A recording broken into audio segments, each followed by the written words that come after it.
Hi, everyone, and welcome back to Women's in Education podcast. We hope you've had a great summer.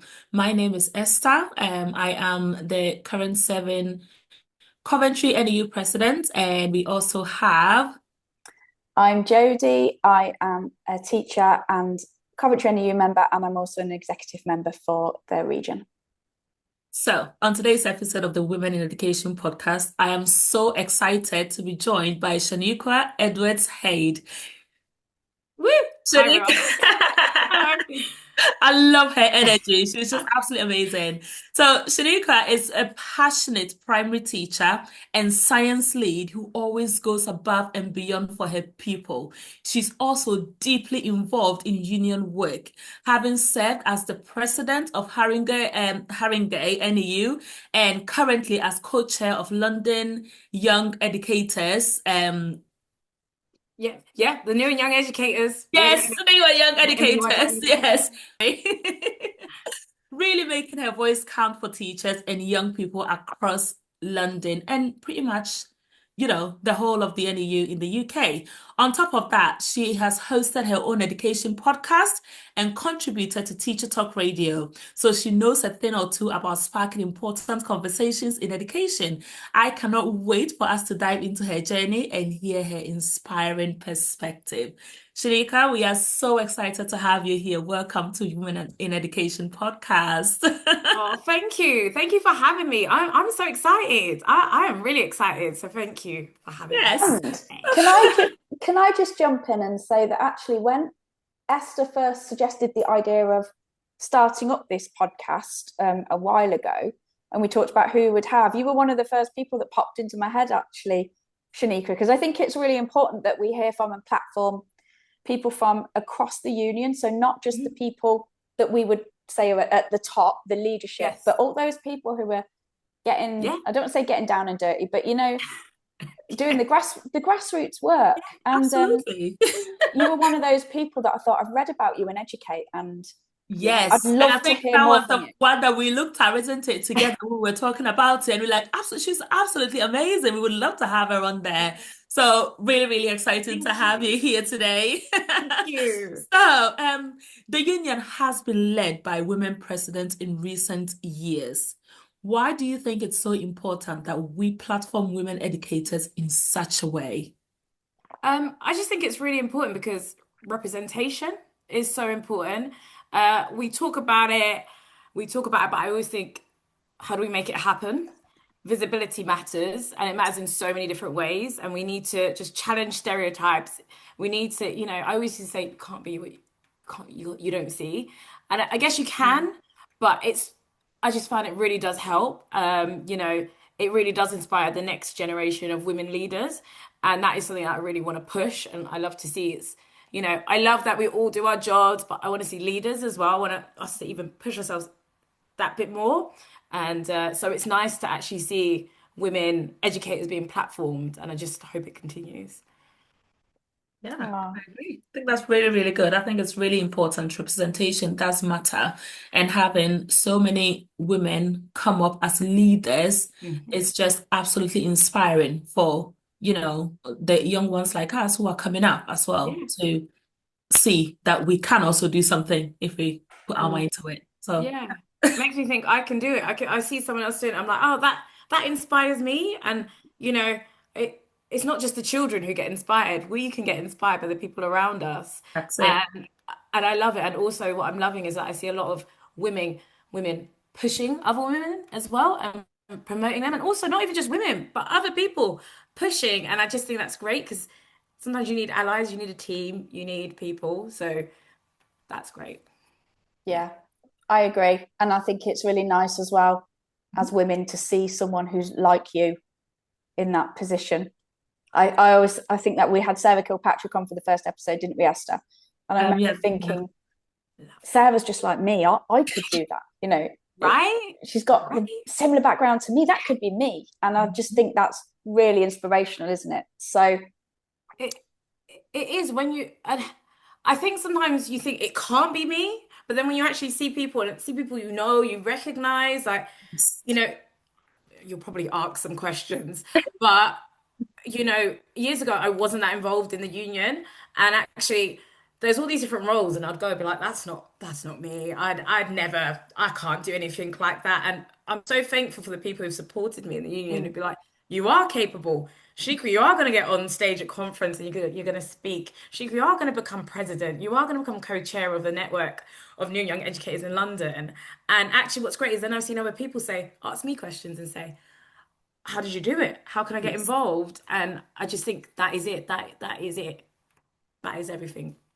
Yeah, that's really, really good. And I think, Jodie, that would probably lead us to the next question straight Yeah, away. I'm just thinking that has led me perfectly into the next question. That yeah, I know you've from what I've read and heard before, you've had quite an unusual route into your career.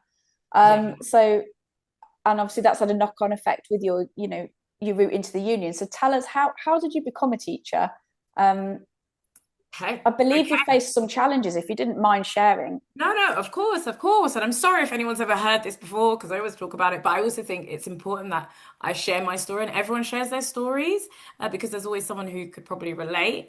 And so for me, I always wanted to become a teacher. That was my thing. When I was in primary school, I was like, I loved my primary school so much. And I was like, when I grow up, I'm going to work back in this primary school. And I wrote a newspaper article in the local, so the Tottenham Independent at the time, saying, I'm going to work here. Um, and I just remember though, I really wanted to work in schools, but then during my GCSE year, my mama passed away, unfortunately, when I was 15. But I kept on moving, kept on working hard, but there were periods where I was out of school, so it did mean, and I was a child who always did really well, but for me, I don't take back that time that I spent with my mum when she was passing, but it did mean that I was not in class. It meant that I missed some of my exams, so my maths and my science, and I loved science as well, but unfortunately, because I missed my exams, I didn't get the grades that I'd hoped for. So I don't know. I managed to get by in life. I don't know. I don't really know how. I just think I worked hard. So I still went to college, still went to university, studied childcare, studied education in uni. So I knew I wanted to become a teacher. I was doing everything, but then I got to a point where I was just like, I didn't want to retake my GCSEs again. I was like, no, I don't want to do this. Like, but I was a TA. So I was a TA from this age of like 17. A TA, loved it. But there was a point where so many teachers said to me, you're amazing. Redo your GCSEs, become a teacher. Like you've always said you wanted to do it, and you just work so hard in the classroom. And so there was a point I did it, and I did it as an adult. I had to, I'd go to the library, and actually, it really fills me with awe how our kids do it, like all those subjects that they're studying for. I know we've all done it, but when I had to do it, like, a couple of years ago, I was like, how do they do it all? But yeah, so I redid my GCSEs, and then I did my teacher training PGCE, went on to apply for schools. And there was only one school I wanted to apply for, and it was my primary school. And I remember I brought in my newspaper article from when I was like 10, and I was like, it's embarrassing if I don't get the job here, but I just want you to know I've been so passionate. I've worked so hard. This is where I want to be. And I got the job, and I was so happy.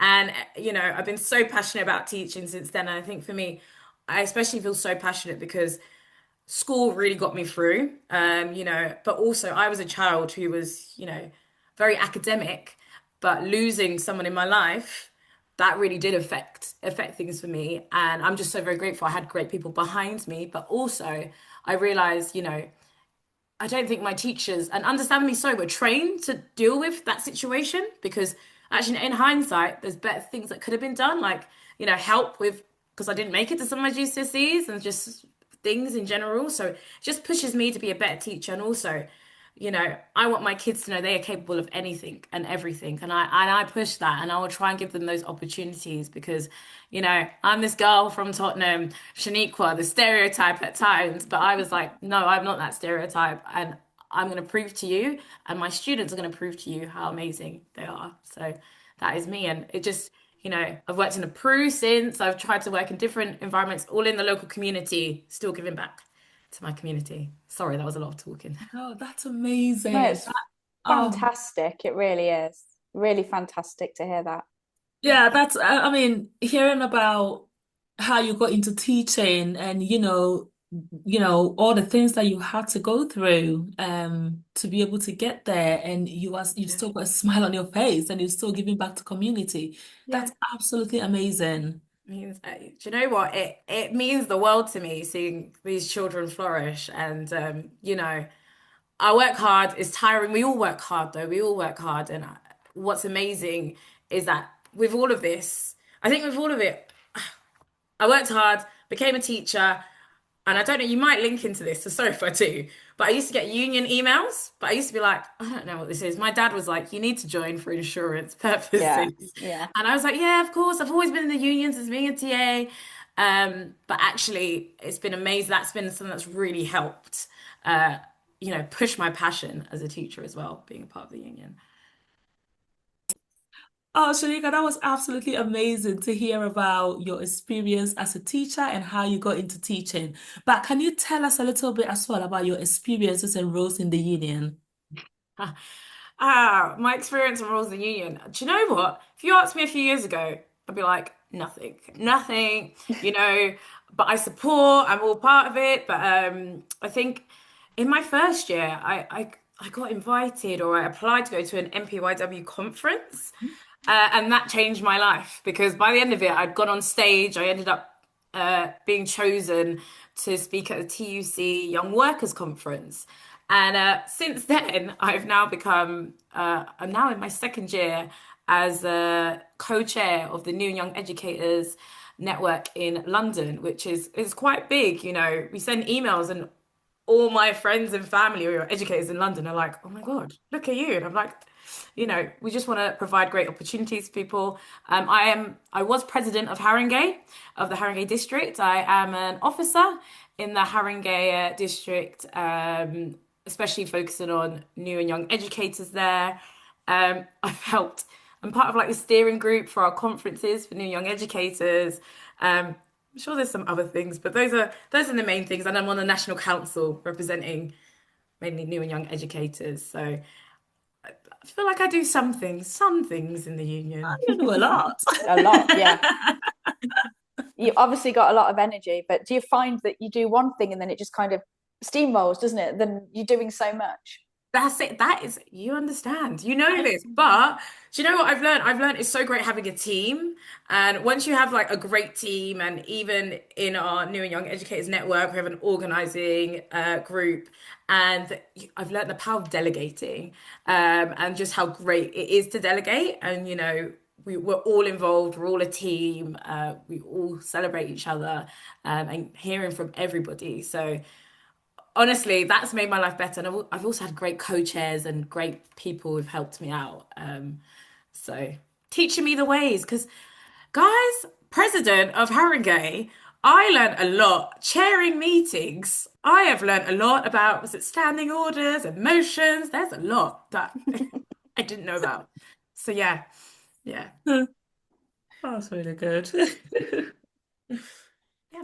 So, what do you think? I mean, I know we digress a lot on these podcasts, but it is actually women in education. So we have to sometimes try and pull it back to the issues Yeah. affecting women. What do you think are the biggest challenges facing women in education today? And the big question is how do we solve the crisis?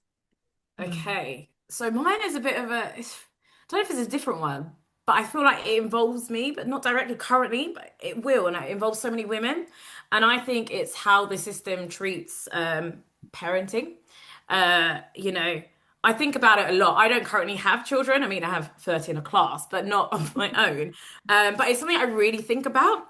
I think the demands of teaching are so intense that it makes many educators feel like they don't have enough time for their own families, be it if they have children or don't have children, but just their families in general. So I feel like workload is a big issue, which I know we discuss a lot. And I know there's been a lot of work with the NEU and different schools doing stuff. But I think that's a big thing that we need to work on, because at the moment, the workload creates a sense of guilt, and it pushes our educators out of the profession and potentially out of leadership as well, where some of them might stay in the profession, but then they don't go into leadership because they don't, have the time. And this could be just like parenting if you have a child, but also like I've heard a lot to do with maternity. There's just a lot going on. So I just think it's how schools support parents when they return, thinking about like how flexible is the working, is it acceptable for someone to be in leadership and be a parent? And you shouldn't have to compromise though. You shouldn't have to compromise. But that's an issue I hear a lot about. And I hear it, as someone who at times I think about, oh, what do I want to do next? But I'm like, can I even do? I don't know. I've run out of energy. I just about have enough energy right now. And I think I remember talking to a colleague last year who had a child, and she was saying she feels like every day is like a Coke bottle shaking. And she said, I go to school and I'm educating all these children, and it's like a Coke bottle shaking. And she was just like, I give my all to all the children at school, but the workload's so much. And she said, when I go home, I don't give it as much. She's like, it bursts at home. And I'm just like to my child, read a book. I'm so tired. So, workload, I just think that's a big thing. And I just think balancing shouldn't be a luxury. It should be built in the system. Uh, so it's just something that we really need to solve. And remembering that educators deserve to have family time and families too, and they shouldn't have to choose between it being an effective teacher and being present for their children. So that's something I just feel like really strongly about, and hearing everyone talk about it. Mm. I 100% agree. I think as a mom of three kids myself, I have absolutely experienced that. And I continue to experience it because there are days you come home, you've given so much, you've given your all, Mm, and you are not able to give any more to your children. there you go. Um, and that mom guilt is real. Mm, It really is. So yeah, I 100% agree with you. I think workload should be built into education, yeah, and it shouldn't be something that you have to scramble around yeah. to find for your family. I totally agree. And I know, I think it's a challenging one. I know it's challenging, but I just think it's so important. It is so important because, we give so much to these other children and we love these other children, but also your own children are not, they don't always get it. And Yeah. I hear everyone every day talk about it, and I'm just like, I wish I could change things. I wanna work hard to change some stuff. Do you Together we will make think, changes. sorry, do you think, and I 100% agree with the workload anyway, this is far too much. Mhm. But even putting that aside, do you think that a lot of that is also to do with the societal expectations upon women? Yeah. Women do take on childcare in a relationship. It's definitely Yeah. weighted towards women, isn't it? And also other kinds of care within the family. And it's You're right. quite often we're told women can have it all, and what that means is women do it all. Yeah. Yes. Um, Yeah. so Yeah. it's like, wait, isn't it great? We're allowed to have a full-time job, but then you've got all that home life as well. We Yeah. haven't always won. We think things are a win that aren't.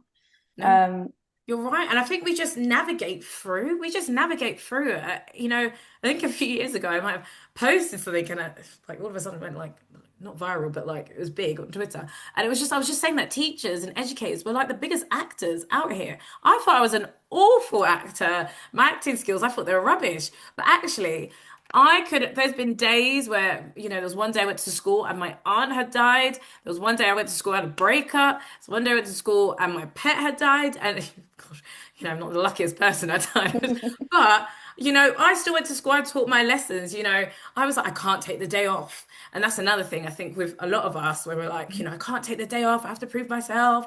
I have to be in. And I'm just like, does everyone think like that? But I hear a lot of women. We're like, we have to be in. yeah, So, right, I just think it's society as well. And sometimes I'm like, do I take that step and be like, well, no, I'm not. I need a mental health day for myself. Like, workload, it's things to think about, really. Yeah, it is definitely. Right. Okay. So moving on because our time is really going. So, Shaniqua, as a Black educator, what is your experience of diversity in education, and why is it so important for our students? Um, I think it goes back to like what we were saying earlier about representation Yes. and visibility. I honestly, I push it all the time, but I think it matters so much. I think if I think, I'm from North London, Tottenham, and the first time I ever had a black teacher was when I was in year seven. No, year eight. It was in year eight, actually, year eight. And for me, that's all that time where I didn't see anyone who represented me. And also just, I felt like the books we read wasn't like diverse at all. Obviously, it was a different time, but I just remember how that affected me. I always think of World Book Day. And my mum would be like, who do you want to be? I was like, I can't dress up because there's no black characters. We don't read enough books about black characters. And my mum was like, no, you can be whoever. She's like, do you want to be Hermione? You can be Pippi Longstocking. I was like, no, I can't be her because I'm black. And my mum was like, no, you can be who you want. But I think what's great is now I see there's a big change. There's obviously a lot still to work on. And I've seen I've heard from a lot of people there's a lot that needs to be worked on. But I think, I'm very grateful and lucky. The schools that I've worked in, they've been really pushing, Mhm. diversity. I'm so lucky and grateful to have seen Black leaders and to see Black teachers around me. Um, I just our curriculum in my school is very diverse. It is very which I'm educated on things and diverse. It's not just black people we learn about and see, and it's not just for 1 month as well. I just love that there's a range. Everybody is celebrated. We have a racial equity group in my school, and that's the racial equity parents group, racial equity teachers group. We just literally had a racial literacy CPD the other day. So I am loving that things are becoming more diverse, but I realize that's not the same everywhere. And I think it's really important to have conversations about these things, really. Yeah, yeah. But I think still a push on. I think for me the biggest thing is I just don't see enough black leaders Yeah. still. I'm lucky to see like one or two, and I've joined leadership courses to try and push and promote that. But but I'm not seeing enough, and I think that's still something we can work on. I agree. Yeah, I think representation does matter. I think recently on TikTok there was a lady in Europe who came on to say that their daughter came out of school and she was so happy and excited because a black teacher is now working at the school, and Oh. mom was just talking about how happy her daughter was to see representation like that within her school. So you are right. We are in the UK, we've got a little bit more Hmm. representation, but when you go to other parts, it's quite Yes. difficult to see that. So yeah, I agree with you on that. Yeah, thank you. That's one that's difficult for me to come in on, I suppose, isn't it? As a white woman, and probably haven't given it as much consideration as I should do. But what I do know is a friend of mine who she's not a teacher or an educator at all, but her choice of secondary school for her child Hmm. was that it wasn't a local school, but a little bit further out had a black Yeah. head teacher, and she felt that for her child, that's what he was going to look up to, and he really needed that. So Yeah. I hadn't really considered it before, but it was so important for them as a family, and it's true Yeah. that representation matters, doesn't it? It It does. does. Mm. It does. It really does because like we are a diverse country. Hmm. So it's really important that wherever you go, especially in education settings, that you have that level of representation Yeah. or Mm. backgrounds. So yeah. Really, really. Okay. Well, Glad we all agree. the next question, I think we've kind of answered that because we've Yeah. talked about women and the challenges that women face and what changes you'd like to see. So Hmm. I'm going to ask you, you've kind of answered this, but Yes. what what do you really love about teaching? Hmm. Tell us a bit. What do you love about Oh. teaching? What are you most proud of in your career so far, apart from getting a job at your old primary Yeah. school? I was like, that was a great one. That was a great one.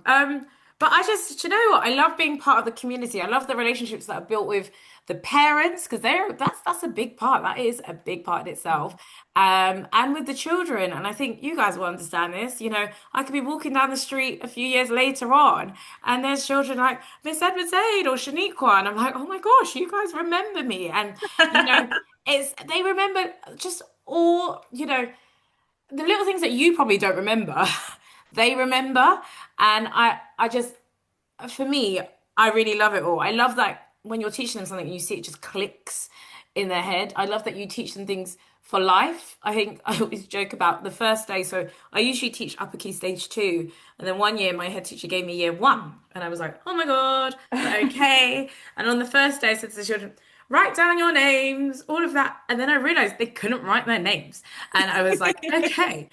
But then that was great. That year was amazing for me because I also learned how much we teach these children. And actually, I've taught them things that they're going to need for the rest of their lives, how to write their names, what adding means. You didn't know what science was, teaching the children about puberty, which is, things that are with you for, you learn about. It's part of you growing up. So, there's so many aspects of teaching that I just generally love, but I just ultimately, it's going to sound so primary school, but we're like a little family, and I just love the Yes. little family that you have every day with these children, and these parents trust you with their kids, and you see them majority of the time. It's so great, and for me, as I've said, I grew up and I'm so thankful for my teachers and how they got me through, tough times as well. So, I just love being that person to these children and being like, I'm here to teach you, but also to make sure you understand life and, to get you through. So, yeah, love it Oh, all. that's lovely. That's really, really lovely. I love that answer. Thank you so much. So, we've just got about a couple more questions to go. So not a lot. Oh, But my last question for you will be, how do we engage women, mhm. particularly the younger women, to be politically active in education? Okay. I think we need to make spaces welcoming. Although not to say that they're not welcoming already, but I find like too often, I'd say like union and political spaces, they're kind of full of like jargon, like older voices, or like an old boys club kind of culture.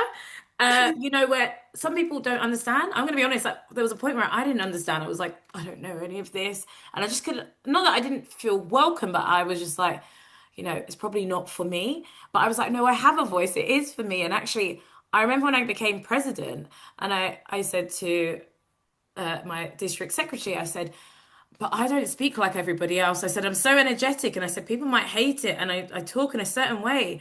And he was like, no, be yourself. And he was like, that's, be you. That's why people love you. You're you. And I think that's it.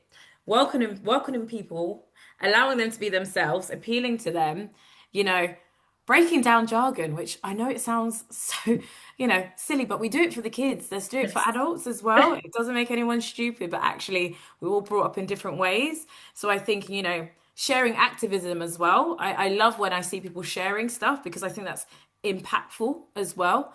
So, and I just think talking to people and, making just safe, welcoming spaces, even if it's like we're all going to get together and have pizza, whatever, especially in MPYW, trying to get like new and young educators involved. We have to find ways because actually a lot of new young educators were like myself and they're like, I was told to join union. I don't really understand all this stuff. But actually, the more you talk to them, the more they're like, oh, actually, I could be involved. Oh, I am interested. I just didn't really know how. Um, so, I mean, it's kind of a busy job, but just welcoming people, appealing to them, and, sharing, keep on sharing stuff. Fantastic. That's really good. It's so important, isn't it? And I think that making space, especially for women, is really Hmm. important. Yeah. Making sure women feel that they belong Yes. and that space is that they deserve to be there and take up the space that's there. That's Um, it. That is it exactly. And I think, especially like when I watch TV or things are changing now, but I used to watch politics, a lot of political stuff, and I'd be like, it's all men, it's all men. Like, do I even have a chance? Why should I even bother? But actually, no, I am gonna bother, and I am gonna fight, and I am gonna, And then, like we kind of said, I am gonna watch the other women and be inspired by them, and then I'm gonna inspire other women. And like we said, shout out to Sarah Kilpatrick, because I've been very inspired by her and watching her at conference this year. Watching her at conference this year, I was like, Yes. wow, she blew me away. And amazing, amazing. So we've kind of reached the end, haven't we, Esther? Yes, we have. Which brings us to the most important question. And we've really loved hearing everything about your background and your route into education and what inspires you and what makes you passionate. And it's been lovely, this has. But forget all of that, because the important question is, what is your favorite crisp flavor? This is a great question, guys. Absolutely great question. But my answer is a bit controversial because I don't really like crisps, guys. No, no, no. But if I'm really, say if I was starving and there's nothing, there's two I'd choose between, but I'd have maybe two bits and that's it. It's a bit controversial. But the two, if I had to, and I'd only have like maybe two, three max, like little bites. It'd either be like Doritos, the blue flavor, cool. Oh, you guys' face are not rating that. Okay. And the other one is Marks and Spencer's. They have a salt and cracked black pepper crisp flavor. But like I said, I wouldn't even finish it. I'd give it to one of you guys and be like, do you want to finish it off? Guys, I'm a sweet babe. I'm a sweet babe. Can I ask, what are you two's flavors? Jodie's she's ashamed of me. I'm ashamed of myself right now. You know what? I think the one that I always go to is Yeah. ready salted or Oh. Doritos, the red one. Okay, controversial, controversial. Okay, Now I am really interested, Jodie. What okay, Jodie, is what's your yeah? I'm just shocked and appalled, really. Because previously we've asked what people's favorite biscuits were, and I thought, no, let's get back to the crisps, because I much prefer crisps. I can't believe you said that. I am a crisp fiend, but it's got to be onion rings all the way. Really? Something that tastes really strong. Yeah. Yeah. Okay, I wasn't expecting you to say that. All right, Chris connoisseur out here. Yes. Well, I'm sorry to let you guys down. I'm a sweet. Like if I've Chris, I know who to go to. I know what to. If I see you guys, I know what Yes, I'm bringing along definitely. for Bring both them of you. over. Oh, Shaniqua, it has been absolutely amazing to have you today. You are just fantastic. Your answers and what you have done in education and in the union so far, absolutely mind-blowing and something that will inspire many. So thank you all so much for tuning in as well, everyone at home. We cannot wait to see you on the next episode. Thank you all so much. Bye, everyone. Thanks, Shaniqua. Bye bye.